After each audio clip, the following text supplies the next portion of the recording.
Bonjour tout le monde, on se retrouve pour ce finish de Zagreb. Il reste 2 parties, il faut absolument les gagner. Alors avant de voir ma partie contre Ante Saric, juste on a une petite pause, donc je sors de cette nulle assez longue contre Zdenko Kojul. Et on a 2-3 heures de pause, donc on trouve un petit resto, le deuxième restaurant de Boban à Zagreb. Alors, le restaurant principal de Boban, c'était un peu la cantine de Maxime. Pendant tous ces tournois à Zagreb, on a vu du Ali Reza y aller, notamment avec Agad Mator aussi.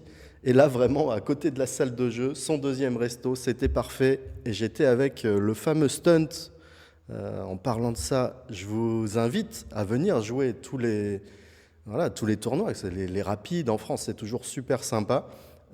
Et là, le fameux stunt qui est venu pour ce championnat d'Europe, alors c'est un peu spécial, c'est un tournoi ouvert. Il y avait plus de 500 ou peut-être 600 joueurs. Et c'est tous les ans comme ça. Et c'est vraiment un très beau tournoi. Donc championnat d'Europe rapide et blitz. Toujours un tournoi très sympa à jouer. N'hésitez pas à venir jouer des tournois. Vous trouverez toujours des joueurs à votre force. C'est toujours sympa de voir un peu tout le monde. Donc on se fait cette petite pause dans ce petit resto et en commandant tout ça, je me prépare un petit peu, je sors l'ordi parce que je sais qu'il faut les gagner les 2 parties. Je joue Ante Saric et je l'ai joué l'an dernier en ligue autrichienne. Et il m'avait joué sur E4, C5, cavalier F3, E6, D4, puis on prend D4, cavalier prend D4. Ici, il m'avait joué A6 et je lui avais joué le petit coup H3. Vous pouvez le retrouver, notamment cette partie analysée sur la chaîne Blitzstream. C'était une jolie partie où j'explique bien cette ouverture H3 qui a l'air très bizarre. Et je me dis que c'est possible qu'il répète. Donc il joue quelques siciliennes. Et cet été, je venais de jouer une idée que j'avais trouvée chez mon ami Rauf Mamedov dans une de ses parties. E4, C5, cavalier F3, E6, C3. Et maintenant sur cavalier F6, E5, cavalier D5, A3. Donc je me dis, tiens, peut-être que je peux lui sortir une autre petite idée après H3, le petit A3. Et ok, je ferme mon ordi, on mange tranquillement. Je retourne à la salle de jeu et j'essaie de récupérer mes analyses sur ce A3. Et malheureusement, je ne sais pas, toutes mes connexions Internet sont mauvaises et j'arrive pas à récupérer mon fichier. Bon, alors qu'est-ce que je fais? Je me dis, allez, on lance la partie, on joue E4, il me joue C5, cavalier F3, E6. Je lui joue C3, il me joue cavalier F6, donc on rentre, c'est un peu une alapine améliorée, parce qu'après E5, cavalier D5, ici on pourrait jouer D4. Hein. Donc, juste pour vous montrer l'ouverture, on a comme une alapine ici, où les noirs joueraient après cavalier F3, pas le coup principal, E6. Ici, je crois que c'est plutôt cavalier C6, ou plutôt D6, bien que 6 existe, hein, évidemment. Mais ok. Allez, je joue E4, C5, cavalier F3, il me joue E6, C3, cavalier F6, E5, cavalier D5. Mais avec cet ordre de coup, j'ai encore une possibilité supplémentaire, c'est de jouer ici le petit coup A3, qui m'a valu justement une jolie victoire contre Vokidov, le champion olympique ouzbek. Cet été, après A3, il m'a joué D6, D4, comme ici, puis on prend D4 et C4. Et en fait, toute l'idée de ce coup A3, c'est de tenir cette case B4, que ce soit pour le fou ou ici, par le cavalier. Un peu bizarre, mais voilà, ça vient sur C4. Et ici, il y a 3 coups de cavalier. Saric choisit cavalier E7, puis on prend D6. Alors, autant vous dire que quand j'ai obtenu cette position, j'étais un petit peu dégoûté de ne pas avoir révisé, parce que clairement, en révisant juste avant la partie, ça me donnait un net avantage, même psychologique, ou même si je peux jouer un coup de plus rapidement. Mais en fait, ça ne va pas changer grand-chose, parce qu'ici, il me joue cavalier EC6 qui n'était pas dans mon fichier, et je sais que c'est une faute. Alors, le joueur ouzbek avait joué Dame prend D6. Ici, pour la petite histoire, Raouf Mamedov, qui avait joué ce coup, le premier, je crois, à avoir joué ce coup à 3, contre Predke, à l'Open de Bakou. Ici, il a joué Dame prend D4, cavalier F5, Dame prend D6, Fou prend D6, Fou D3, etc., avec une finale plutôt égale, mais assez compliquée. Et moi, sur Dame prend D6, j'ai joué cavalier C3. Je profite du clouage. Et après A6, j'ai joué cavalier E4, Dame C7, Dame prend D4, je tape G7, je vous montre rapidement la partie cavalier F5, Dame C3, cavalier C6. Et ici, j'ai joué G4, qui n'était pas le meilleur coup, après cavalier D6, cavalier prend, Dame prend, ok, Fou E3, c'était une partie, j'étais un tout petit peu mieux. J'ai réussi à convertir, mais ici, j'avais C5 qui était très fort. Pourquoi? Parce que là, ici, les noirs n'ont pas vraiment de coups. Sur E5, je veux jouer Fou C4, me faire cette case-là. Et s'il sort tranquillement les pièces par Fou E7, eh ben c'est impossible parce que j'ai G4 et je tape G7 derrière. Donc voilà, j'avais une super pose ici, il fait C5, net avantage. J'ai loupé, mais j'ai quand même mis la pression. Bref, ici sur pion prend D6, avec après pas mal de réflexion, il joue cavalier EC6. Et je vais jouer assez vite. Je pense qu'il a loupé après C5 que j'ai joué. Logique. Si c'est possible, ok, je garde ce pion. Il fait B6. Et je pense qu'après cavalier prend D4, là, il a beaucoup réfléchi. Bon, il a vu tout de suite, je pense qu'il avait pion prend C5, cavalier B5. Hein, je défends D6 et je menace cavalier C7. Ici, c'est presque gagnant. Il est obligé de jouer cavalier A6, mais il sort plus ses pièces. Même un simple coup, hein, j'imagine, comme cavalier C3. Ça va suivi de Fou F4. Très, très dur de retirer cette épine de D6. Donc, il joue cavalier prend D4, Dame prend D4. Et je pense que quand il a joué le coup cavalier EC6 faute, il pensait jouer pion prend C5 ici pour Dame prend C5, Fou prend D5, Fou prend D6. Mais il a loupé le très joli Dame E4. Et on tape à 8 derrière. La tour est indéfendable. C'est ce qu'il a loupé de loin. Et ouais, c'est pas facile, hein, les échecs. On fait des erreurs comme ça.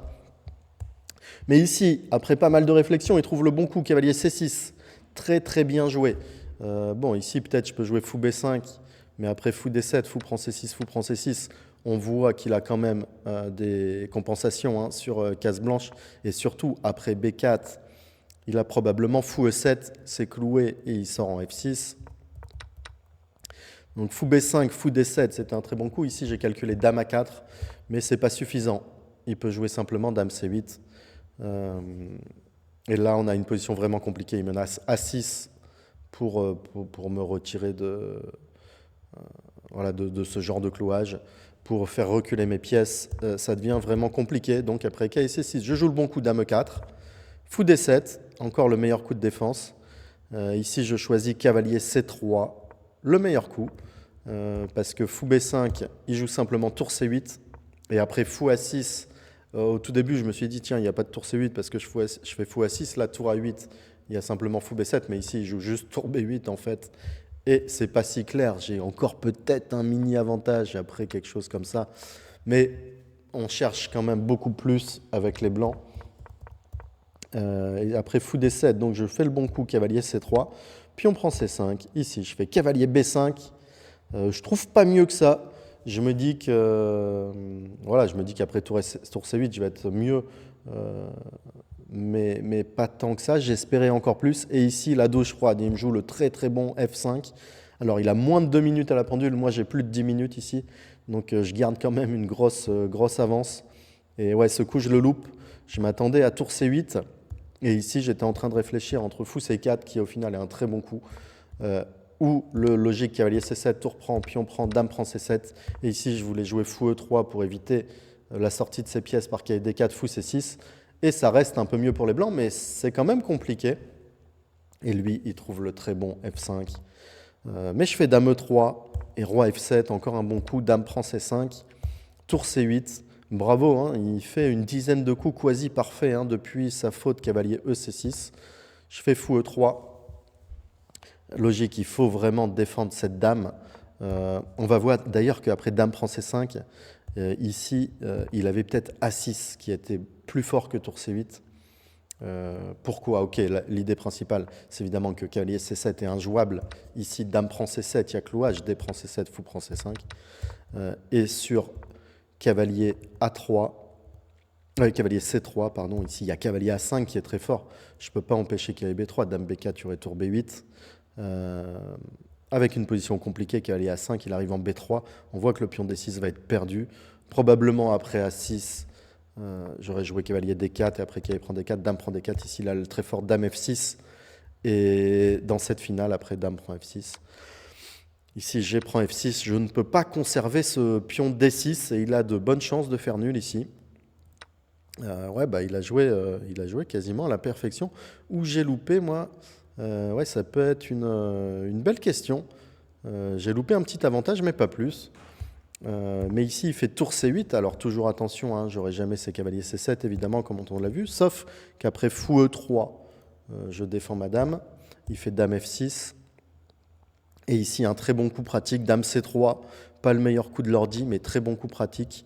L'ordi trouve fou E2. Ok, c'est très dur, dame prend B2 et tour D1. Il n'a pas vraiment de rebond avec le cavalier pour nous mettre la pression sur la dame. Il y aurait du dame prend A7. Et ici, c'est un clair avantage blanc. Mais dame C3, c'est pas mal. Et dans l'optique, d'ailleurs, de dame prend C3, cavalier prend C3. Et fou prend D6 tempo, qui me joue tempo. Il a très peu de temps. C'était dans cette optique-là, le dame C3. Heureusement, il me le joue. Après cavalier A5, tour D1, ça reste un avantage blanc. Mais cette position, elle est quand même encore défendable, quoique je prends A7. Ici, je sais, oui, peut-être E5. Il y a encore des chances ici pour les noirs, même si c'est mieux, hein, c'est nettement mieux pour moi. Mais ici, il fait fou prend D6. Et là, vous trouvez le simple tour D1.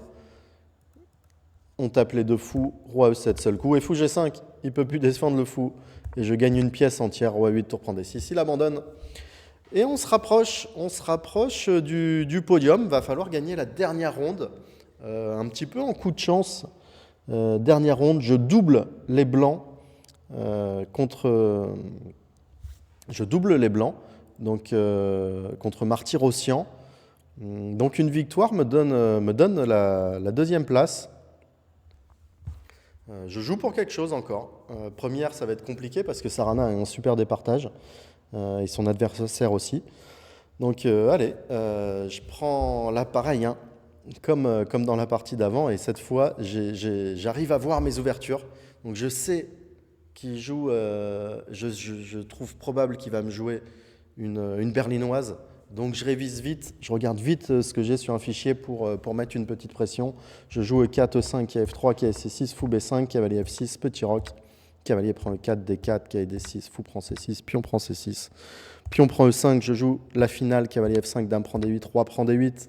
Si vous avez vu mon récap sur la backup, ça m'a valu une jolie victoire hein, contre Darda la semaine précédente, même pas la semaine précédente, simple 4 jours avant. Cavalier C3, roi 8, H3, H5, fou F4, fou E7. Je me souvenais hein, qu'il avait cette variante en stock. D'ailleurs, dans mes analyses, ça s'appelle, il y a même du Martyr-Ossian qui est écrit sur le fichier, tour AD1, cavalier H4, cavalier D4, cavalier F5, cavalier E2, G5. Et il me joue tout ça assez vite.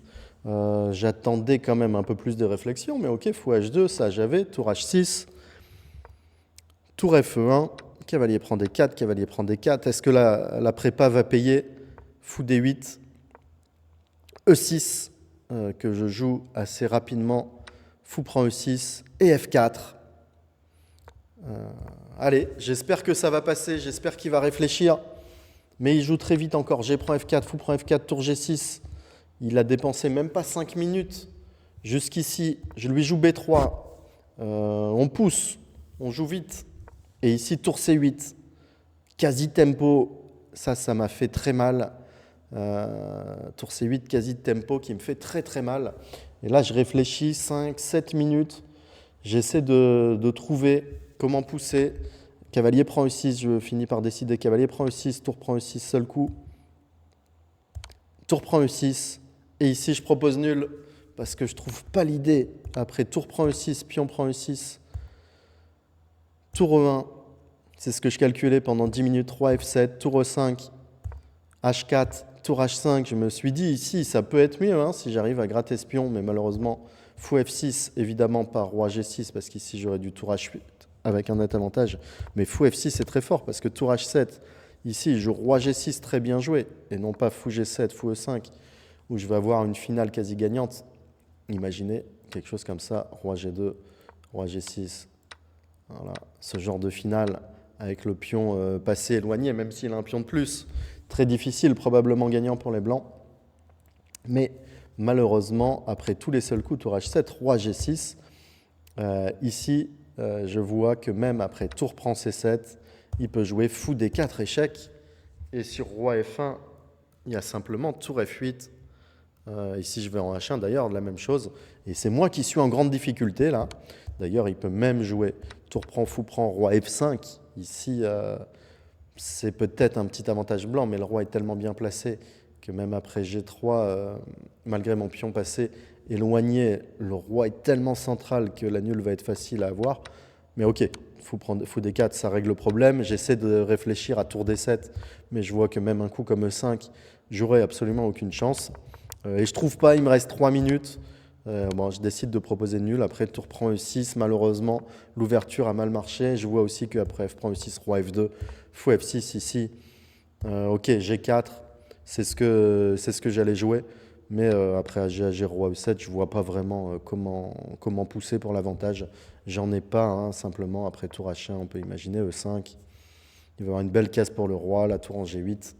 Le pion de plus qui fait la diff quand même, malheureusement. Tour prend E6, je propose nul, et juste après la partie, il me dira qu'il venait de jouer en fait cette ligne au grand Suisse. Et effectivement, on lui avait joué E6, fou prend E6, ici son adversaire avait joué cavalier prend E6, tour prend E6, tour prend E6, F prend E6 et fou E5. Et il avait donné des chances en jouant tour C8, ce qui m'a joué pendant la partie.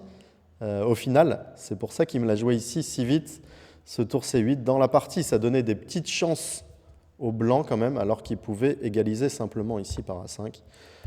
Bref, il y a des chances hein, de pousser dans cette ligne, mais là, je jouais un adversaire qui venait d'avoir en fait juste cette position juste avant.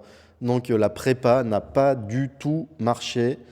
Malheureusement, je ne profite pas des blancs. Et je fais cette nulle rapide.